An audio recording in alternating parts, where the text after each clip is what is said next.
हिमांशु जी, एक चीज जरा मैं आपसे भी समझ लूं। अब हमारे जैसे हम जब जब पढ़ते थे तो हमारे घर में भाई टारगेट होता था कि इस साल तुम्हारा ये डिवीजन आनी चाहिए, ये करना चाहिए, अगले साल इस कंपटीशन में बैठना है। मैं 50 साल बाद क्या करूंगा या 60 साल बाद क्या करूंगा ये नहीं था।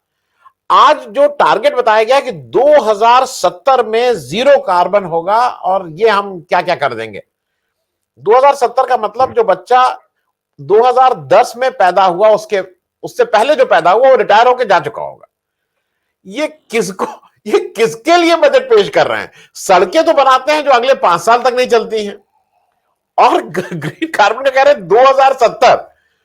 तो मैं जरा एक चीज आपसे एक तो your take on this budget, और ये जो लंबे लंबे अब वो अमृतकाल 2070 पहले 2047 हुआ करता था, एक लंबी डेट दे देना है कि जिससे आपका कुछ हो नहीं, आप कुछ पूछ नहीं सकते हैं। मैं जरा इस पे भी आपसे समझना चाहूंगा हिमांशु जी। बहुत ही अच्छी बात सुधांशु जी ने कही कि कोटिंग विलियम शेक्सपियर की just words words and words.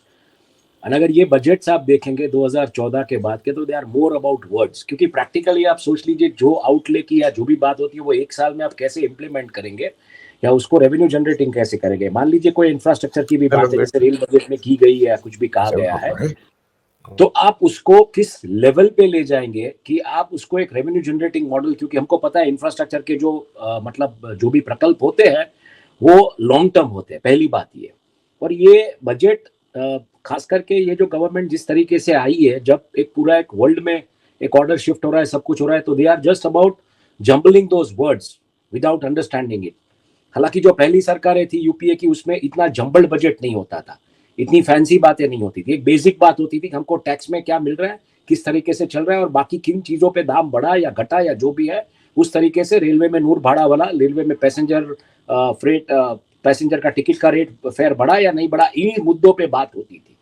इसमें इतना सारा होता है कि एक ग्लोबल इन्वेस्टमेंट फ्रेटर्निटी को जैसे बोले अट्रैक्ट करने के लिए, जैसे शेयर बाजार में नाइका और ये जोमैटो और पेटीएम जिन कंपनियों का बोला गया था कि इनकी हम रेट, इनकी प्राइसिंग हम आज इसलिए तय कर रहे हैं क्योंकि इनकी 10 साल के बाद का मुनाफा जो होगा, तो ये तो मतलब एक जिसको बोले हवा की बात है, हवाबाजी है कि इसमें क्या होगा।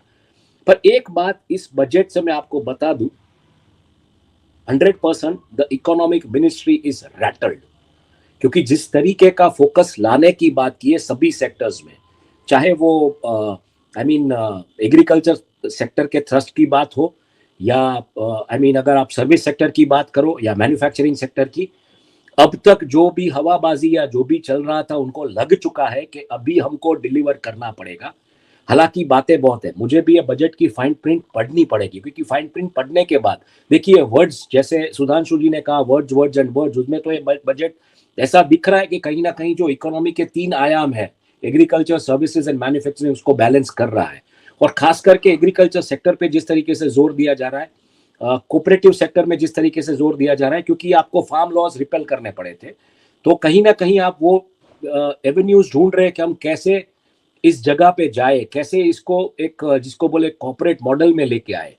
तो इस दिशा में मुझे बजट फिलहाल लग रहा है, जिस तरीके से एक बेसिक बातें जो सुनी है और जो फ्लैशेस में देख रहा हूं। हालांकि एक बात अच्छी है कि आपने जो income tax, personal income tax limit जो बढ़ा दी है, तो this will bring some disposable income, लोगों के हाथ में डिस्पोजेबल इनकम आएगी। और डिमांड जो टूटी पड़ी है, अब वो बढ़ेगी कि नहीं बढ़ेगी उसकी बड़ी आशंका है, क्योंकि आप समझ लीजिए, कहीं ना कहीं मुझे ऐसा लग रहा है कि लोगों में एक तरीके का डर का माहौल है कि पैसा हमको बचा के रखना है, कल को क्या होगा पता नहीं है। हर जगह से अगर आप देखेंगे तो कहीं ना कहीं एक वेल्थ इरोजन दिखाई दे रहा है। हालांकि कमर्शियल इकोनॉमिक फाइनेंस मिनिस्टर ने तो कहा है कि आपकी मतलब आय बढ़ी है, बट ये आय बढ़ती हुई दिख नहीं रही है। लेट अस अंडरस्टैंड, क्योंकि ऑक्सफाम की रिपोर्ट में क्लियरली ये कहा गया है कि जिस तरीके के भारत में जो लोग काम करते हैं उनकी सालाना आय 1% बढ़ी है। मतलब मान लीजिए किसी की नेट सैलरी 3 लाख रुपए, जो कि टैक्स अभी का जो टैक्स स्लैब है उसके नीचे की है, तो उसकी आय महज 1 साल में 3,000 रुपया बढ़ी है। 3,000 रुपया में 300 वर्किंग डेज कंसीडर कर लूं 365 में से, जिसमें हॉलीडेज और 52 संडेज निकाल लूं, तो महज रोज के 10 रुपये बढ़े। तो ये कोई बढ़त नहीं हुई। पहली बात ये, जिस तरीके की बढ़त धंधा सेठों की हो रही है, कॉर्पोरेट एक्टिविटी में जिस तरीके से हो रही है, कल तो एक और नया डेटा आया कि जो टॉप टैक्स पेइंग कॉर्पोरेट्स है उसमें कहीं धंधा सेठ तो है ही नहीं। तो ये सब मान रहे, बट फिलहाल ये बजट ऐसा दिख रहा है कि सरकार की नींद उड़ा चुका है। लेकिन इस उड़ी हुई नींद में क्या सही में ये बजट लोगों को बेनिफिट करवाने वाला है, या इसमें भी कुछ फाइन प्रिंट्स या ब्लू प्रिंट्स या टर्म्स एंड कंडीशंस वाले मामले हैं, जहां पे अल्टीमेटली जब बंदा जाएगा तब बोला जाएगा ठीक है आप आ जाइए, एंट्री तो फ्री है लेकिन बाहर निकलने के 50 रुपए है। तो ये मामला ना हो, ये देखना पड़ेगा। बाकी बातें मैं सुन रहा था, बहुत सारी एग्रीकल्चर और इन मुद्दों पे जो बात की गई उसमें आपको बहुत सारा एनवायरमेंट डैमेज की, भाई साहब ने जिस तरीके से बात की एथेनॉल को लेकर, वो बातें हैं। देखिए पूरे वर्ल्ड में अगर आप देखने जाए ईवी को लेके बहुत ही बड़ा डिबेट चला रहा है। क्यों ये ईवी इलेक्ट्रिक व्हीकल्स को लेके डिबेट चल रहा है?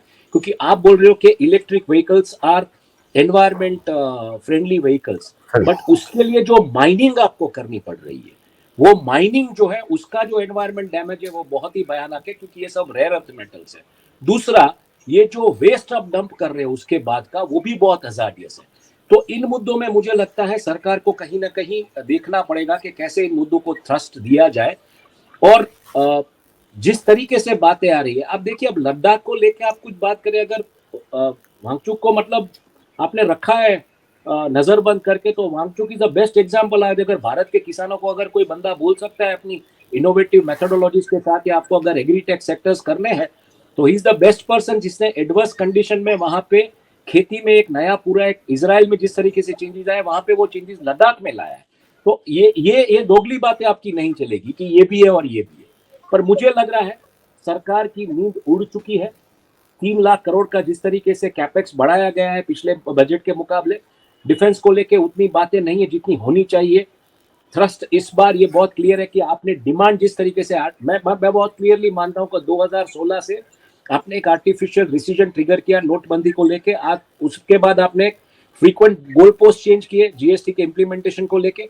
अगर आप देखने जाए तो बजट कहीं ना कहीं नॉन इवेंट रहेगा, क्योंकि जीएसटी का टैक्स स्लैब वगैरह तो जीएसटी कमिटी डिसाइड करती है, और उसके बाद उसके ऊपर आपने इन्फ्लेशन दिया, तो यू गेव आर्टिफिशियल डिसीजन, उसके ऊपर टैक्सेशन, उसके ऊपर इन्फ्लेशन, उसके ऊपर जॉबलेस ग्रोथ और उसके ऊपर डेट ड्रिवन ग्रोथ। आज जो डेट है कंट्री की वो बहुत बड़ी हो चुकी है। तो इन सब बातों में फिस्कल डेफिसिट की बातें आ रही है, जिस तरीके से बातें हैं, तो वो प्रैक्टिकली कैसे करेंगे ये मुझे समझना पड़ेगा, फाइन प्रिंट्स पढ़नी पड़ेगी हमको। जी, मैं इस विषय पर एक बात रखना चाहता हूं। जब revenue expenditure account Nirmala Sitharaman ji दे रही थी, मैं उनके पॉइंट्स नोट कर रहा था। उन्होंने कहा पिछले साल 24.3 लाख करोड़ टैक्स कलेक्शन हुई है, जिसमें 20.9 डायरेक्ट टैक्स कलेक्शन है। 41 लाख करोड़ का हमने एक्सपेंडिचर किया है, जिसमें कैपिटल एक्सपेंडिचर 7.35 लाख 7.35 लाख करोड़ है। फिस्कल डेफिसिट हमने 6.4% पे किया है, क्योंकि जीएसटी की कलेक्शन पिछले 2 साल की कोविड लॉकडाउन की जो है पेंडिंग थी, तो इस बार जीएसटी कलेक्शन उम्मीद से ज्यादा हुई, 11 से 14 लाख हुई, इसलिए फिस्कल डेफिसिट 6.4% पे आ गया। बजट एस्टिमेट 2023-24 का सुनिए। उन्होंने कहा रिसीट्स जो है हमारी 27.2 लाख करोड़ रहेंगी, हमारा एक्सपेंडिचर 45 लाख करोड़ रहेगा, जिसमें कैपिटल एक्सपेंडिचर 13.7 लाख करोड़ रहेगा, और प्रोजेक्टेड फिस्कल डेफिसिट जो आपने भी कहा 5.9%। मुझे एक बात बताइए, जब कैपिटल एक्सपेंडिचर 7.35 लाख करोड़ था और कलेक्शन जो थी वो 24.3 थी, तो फिस्कल डेफिसिट 6.4% था, क्योंकि जीएसटी की कलेक्शन उम्मीद से ज्यादा हुई। इस साल आपका कैपिटल एक्सपेंडिचर 13.7 है, डबल हो गया है।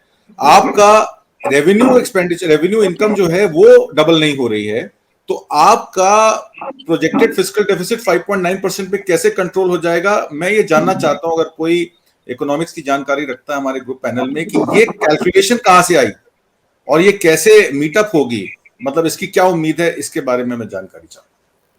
हिमांशु जी, आप कुछ कहना चाह रहे थे? हिमांशु जी, अगर आप जवाब दें। बिल्कुल, ये देखिए, जो आपका मुद्दा है, आपने जो पॉइंट उठाया वो बहुत सही है, क्योंकि आपका एक्सपेंडिचर जो है वो डबल हो चुका है, लेकिन आपके पास मतलब जो आय है वो इतनी बड़ी नहीं है। आय महज ही मेरे ख्याल से 10% या उससे ज्यादा बढ़ने की बात हो रही है, प्रोजेक्टेड है। तो आप अगर देखेंगे कि रुपया कहां से आएगा, तो उसमें 34 पैसा, अगर रुपए में से अगर 34 पैसा बोरोइंग से आने वाला है, तो वही बात आ गई, we are again going towards a debt driven growth. अगर यही मुद्दा है तो, क्योंकि आपके पास टैक्स कलेक्शन नहीं बढ़ रहा है, और अगर आप उस पूरी पाई को स्टडी करेंगे तो उसमें कहीं ना कहीं इनकम टैक्स से 15 पैसा आ रहा है, कॉर्पोरेट टैक्स से 15 पैसा आ रहा है, कॉर्पोरेशन टैक्स से, सीमा शुल्क से, कस्टम से 4%। हालांकि आप कस्टम्स में आपको बढ़ाना चाहिए, क्योंकि बहुत सारी चीजें इंपोर्ट वगैरह होती है, खास करके इलेक्ट्रॉनिक गुड्स वगैरह, तो उसमें कहीं कुछ दिख नहीं रहा है। और यूनियन एक्सरसाइज ड्यूटी से 7 पैसा। तो ये जो कुल मिला के 34 पैसे का जो डेफिसिट है रेवेन्यू पाने में, वो 34 पैसे का 1 रुपए का डेफिसिट है, वो बोरोइंग से आने वाला है। मतलब जो भी आपका पूरा एक्सपेंडिचर रहेगा पूरे साल का, उसमें 30%, 34% आपका बोरोइंग ही रहेगा। ये बहुत क्लियर बात है। तो we are more becoming a debt driven growth country. हाँ, इसमें जॉब्स किस तरीके से आप जनरेट करेंगे, तो शायद अगले सालों में आप वो रेवेन्यू जो है वो टैक्स कलेक्शन से कैसे बढ़ा सकते हैं। बट जब 34% आपका बोरोइंग हो, तो 34% बोरोइंग को अगले 10 साल के लिए भी मगर मान लीजिए कि 3.4% से डाउन लाना है आपको, तो मुझे नहीं लगता ये ऐसे हो पाएगा। उसके लिए कॉन्क्रीट बुलेट प्रूफ प्लानिंग चाहिए, क्योंकि एक्सपोर्ट्स में हमारा हिस्सा पूरे वर्ल्ड में लेस देन 2% है। अब मान लीजिए वो 2% को हमें 4% करना है, मतलब कि 100% ग्रोथ हमको अगर एक्सपोर्ट्स में लेनी है, तो किस तरीके का इंफ्रास्ट्रक्चर इन्वेस्टमेंट पोर्ट मैकेनाइजेशन में, पोर्ट ऑटोमाइजेशन में, रोड्स, रेल, इन सब में करना पड़ेगा, और उसके लिए भी आपको मतलब बोरिंग लानी पड़ेगी। तो कहीं ना कहीं इकोनॉमिक ब्लूप्रिंट जिस तरीके से होनी चाहिए, वो ये मैं मानता हूं ये मौका है, क्योंकि एक तरफ एक बात आ रही है कि पूरा विश्व जो है, खास करके यूरोप, यूएस और चाइना रिसीजन के मोड में जाने वाले हैं। तो ऐसे मौके पर अगर आपका नीति आयोग एक परफेक्ट प्लानिंग करके चलता है कि वैश्विक बाजार में किस तरीके से अपना पैर जमाया जाए, एक बैलेंस लिया जाए, क्योंकि भारत एक ऐसा देश है जिसमें इनवर्ड कंजम्पशन और इनवर्ड इकोनॉमी जो है उसके ऊपर भारत टिका हुआ है। शादियां होती है, त्योहार होते हैं, मंदिरों में लोग तिथियां भरने जाते हैं, तो इन्हीं सब मुद्दों पे आपकी एक इकोनॉमी चलती है। तो वो चलने दीजिए, वो डिमांड को ड्रॉप मत कीजिए, उसको आप मतलब उसको ऑर्गेनाइज चैनल में लाने की कोशिश मत कीजिए। पर अगर ये मौका है कि रिसीजन वर्ल्ड में आने वाला उस मार्केट को आप अगर कैसे कैप्चर करना चाहते हैं, देखिए एक दूसरी बात यहाँ पे ये भी है, मुझे ये भी पढ़ने पड़ेगा कि ऑयल बैरल उसको किस तरीके से इन लोगों ने प्राइसिंग किया है, क्योंकि ये भी मौका है, ऑयल के भाव टूटेंगे तो आप कंट्री की इकोनॉमी इनवर्ड और आउटवर्ड दोनों के एक लेवल पे ले जा सकते हैं, आपके पास है वक्त, लेकिन आप नहीं किए तो बात खत्म हो जाती है।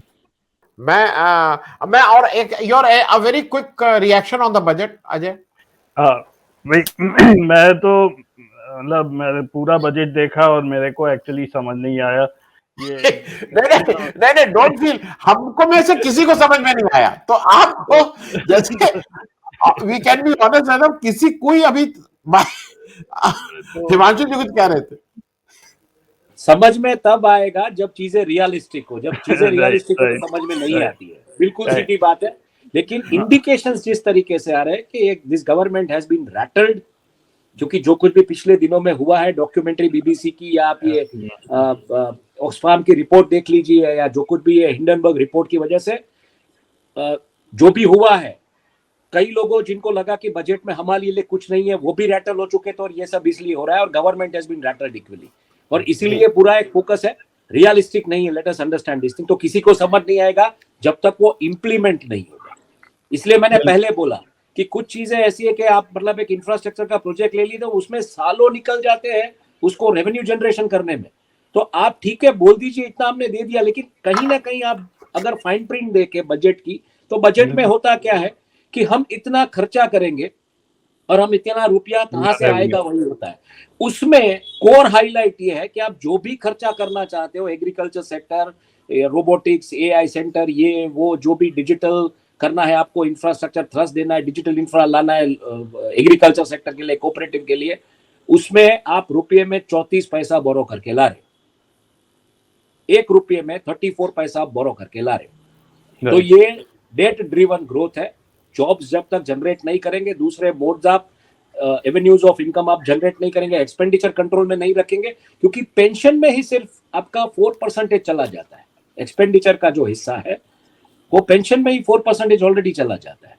तो ये सब चीजें आप एक्सपेंडिचर को, पेंशन जो कि हालांकि इंपॉर्टेंट चीज है, लेकिन आप किस तरीके से उसको कंट्रोल करेंगे, बाकी के एक्सपेंसेस को। तो मोटा मोटा यही है कि debt driven growth, we are still again on the debt driven path, और उसी पे हम जा रहे हैं। हिमांशु जी, मेरा एक इसी बारे में क्वेश्चन है आपसे।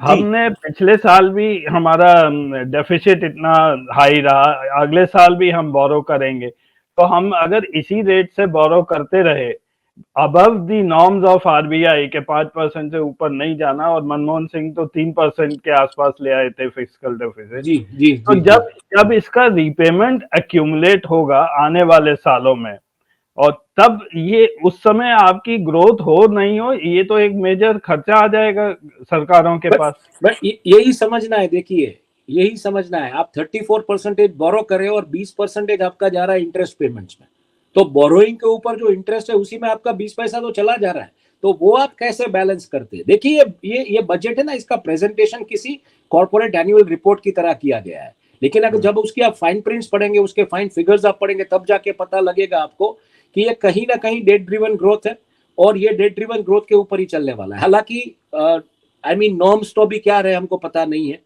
वो जो संस्थाएं थी, जो ऑटोनोमस बॉडीज थी, उनकी जो मतलब एक जिसको बोलते हैं उनकी एक शाख थी, उनका एक हॉलमार्क था कि उनकी बातें जो लोग पावर में बैठते थे वो भी मानते थे, वो अब कितना रहा हमको इसी बात से पता चल रहा है।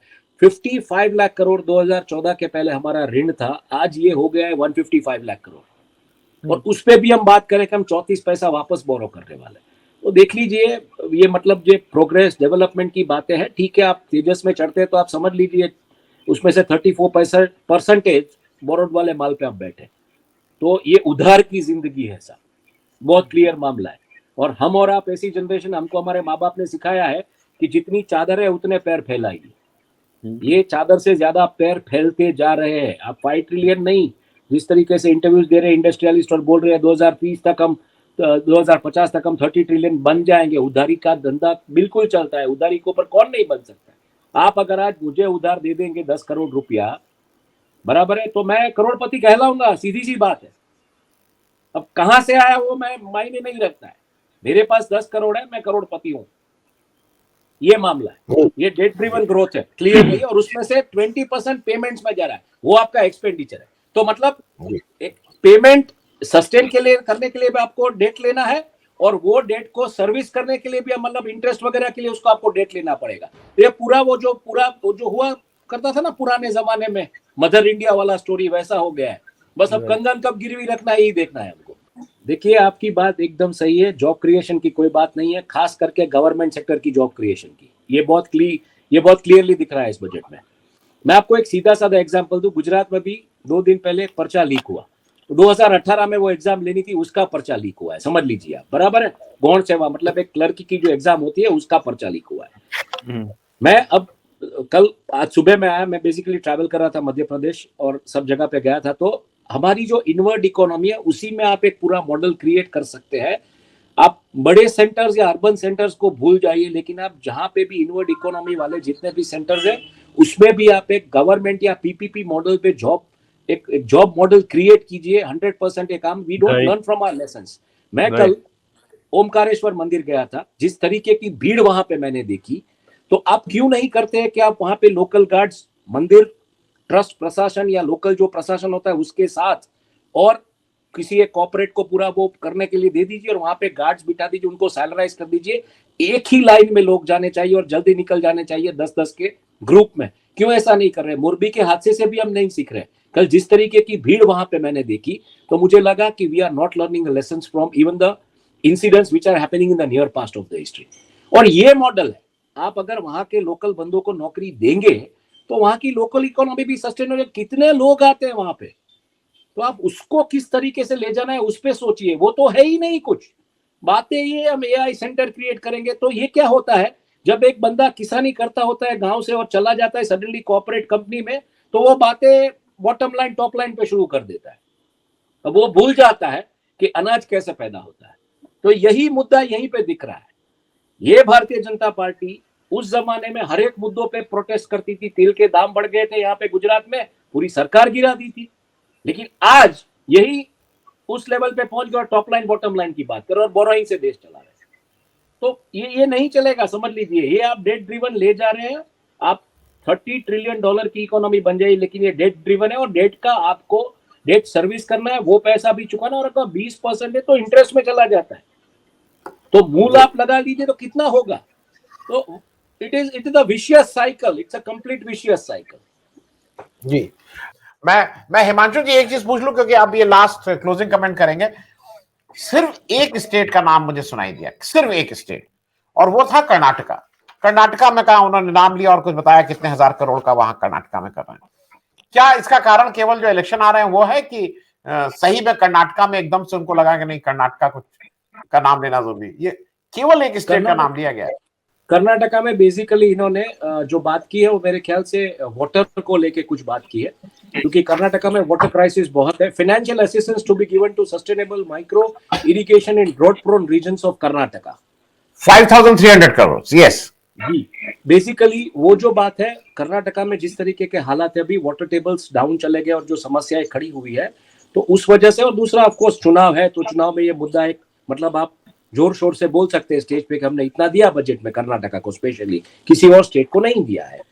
खैर ठीक है, बट जिस तरीके से सिंह साहब ने बात की उसी बात से मैं सहमत हूँ कि आज आपके 100 स्मार्ट सिटीज कहाँ चले गए, आज आपका जो यात्राधाम सर्किट डेवलप करने की बातें थी वो कहाँ चली गई, मेट्रो या जो बुलेट ट्रेन की बातें थी वो कहाँ चली गई। तो ये सब बातें नहीं है। एजुकेशन को लेके जब आपने पूरे एजुकेशन में एक 2 साल का पढ़ाई का पूरा सिनारियो बढ़ा दिया है, तो एजुकेशन को लेके किस तरीके की बात है आपके पास? कुछ है ही नहीं। तो ये आई वॉश है डेफिनेटली। और जैसे मैंने कहा कि गवर्नमेंट हैज बीन रैटल्ड, उसको कुछ दिखाना है, 2024 के इलेक्शंस भी है, तो उसमें कहीं ना कहीं उसने वो एक्ट ऑफ बैलेंसिंग करने की कोशिश की है।